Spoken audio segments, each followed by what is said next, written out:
ಹೌದು, ವ್ಯಾಸಮುನಿಗಳು ಕೌರವನ್ನ ತಡಿತಾರ ಇಲ್ಲ ಮುಂಚೆನೆ ಕೌರವರು ಕಾಡಿಗೆ ಹೋಗ್ಬಿಡ್ತಾರಾ? ಏನಾಯ್ತು ಹೇಳು. ಲೋಕಪೂಜೆ ಆದಂತಹ ವ್ಯಾಸ ಮುನಿ ಡೈರೆಕ್ಟ್ ಆಗಿ ಧೃತರಾಷ್ಟ್ರನ ಹತ್ರ ಹೋಗಿ, ನನ್ನ ಮಾತನ್ನು ಅರ್ಥ ಮಾಡಿಕೊ, ಕೌರವರಿಗೆ ಒಳ್ಳೇದಾಗೋದನ್ನೇ ಹೇಳ್ತೀನಿ ಕೇಳು. ಪಾಂಡವರನ್ನು ವನವಾಸಕ್ಕೆ ಕಳಿಸಿರೋದು ಒಳ್ಳೆಯ ಸಂಗತಿಯಲ್ಲ.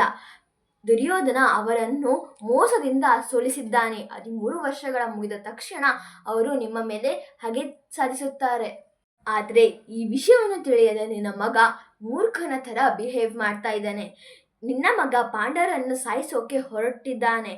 ಇದು ಕೂಡ ಒಳ್ಳೆಯ ಯೋಚನೆ ಅಲ್ಲ. ನೀನು ಇದಕ್ಕೆ ಒಪ್ಕೊಳ್ಳಬೇಡ ಅಂತ ಹೇಳ್ತಾನೆ.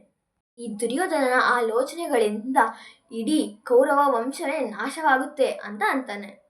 ಅದಕ್ಕೆ ಧೃತರಾಷ್ಟ್ರ, ಪೂಜರೆ, ನನಗೂ ಪಾಂಡವರಿಗಾದ ಅನ್ಯಾಯವನ್ನು ಸಹಿಸೋಕೆ ಆಗ್ತಾ ಇಲ್ಲ. ಆದರೆ ಪುತ್ರ ಪ್ರೇಮ ನನ್ನನ್ನು ಹೀಗೆ ಮಾಡಿಸಿದೆ. ಈಗ ನೀವೇ ಹೇಳಿ ನಾನು ಏನು ಮಾಡಬೇಕು ಅಂತ ಕೇಳ್ಕೊತಾನೆ. ಅದಕ್ಕೆ ವ್ಯಾಸಮುನಿ, ನನಗೆ ನೀನು, ವಿದುರ, ಪಾಂಡುರಾಜ ಎಲ್ಲರೂ ಒಂದೇ. ಕುರುವಂಶ ಚೆನ್ನಾಗಿರಬೇಕು, ಅದೊಂದೇ ನನ್ನ ಆಸೆ. ಕುಮಾರ, ಮೈತ್ರಿಯ ಮಹರ್ಷಿಗಳು ಪಾಂಡವರ ಸಹೋದರರನ್ನು, ಮಂತ್ರಿಗಳನ್ನು, ಪಂಡಿತರನ್ನು ಭೇಟಿಯಾಗಿ ಇಲ್ಲಿಗೆ ಬರ್ತಾ ಇದ್ದಾರೆ.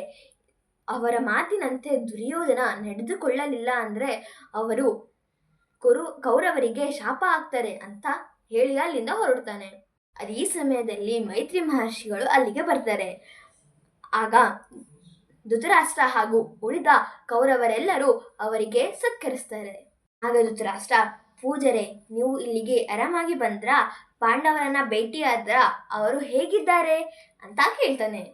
ಅದಕ್ಕೆ ಮೈತ್ರಿಯ ಮಹರ್ಷಿಗಳು, ತೀರ್ಥಯಾತ್ರೆ ಮಾಡುತ್ತಾ ಕುರುದೇಶಕ್ಕೆ ಬಂದಿದ್ದೇನೆ. ದಾರಿಯಲ್ಲಿ ಜಿಂಕೆಯ ಚರ್ಮವನ್ನು ಧರಿಸಿದ ಧರ್ಮರಾಜನನ್ನು ನೋಡಿದ್ದೇನೆ. ಕೌರವರು ಪಾಂಡವರಿಗೆ ಮಾಡಿದ್ದ ಅನ್ಯಾಯವನ್ನು ತಿಳಿದಿದ್ದೇನೆ. ನೀನು ಭೀಷ್ಮ ಇರುವಾಗ ಹೀಗೆಲ್ಲ ಹೇಗಾಯಿತು? ಪಾಂಡವರಿಗೆ ಆ ರೀತಿ ಮಾಡಿರೋದ್ರಿಂದ ನಿನ್ನ ಮರ್ಯಾದೆಯನ್ನು ನೀನೇ ತೆಗೆದುಕೊಂಡಿದ್ದೀಯಾ ಅಂತ ಹೇಳಿ ದುರ್ಯೋಧನ ಕಡೆ ತಿರುಗ್ತಾನೆ.